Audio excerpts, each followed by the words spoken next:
This week starts off like most others. I've already laid down the framework for my timeline layout, added deco, and chosen the main highlighter colors that I'll be using for the week.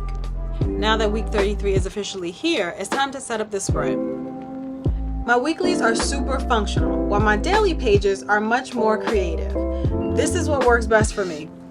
At the end of last week, I set up my time blocking on Google Calendar. I used the tasks that I've outlined from some current projects and determined which days would be ideal for getting those things done.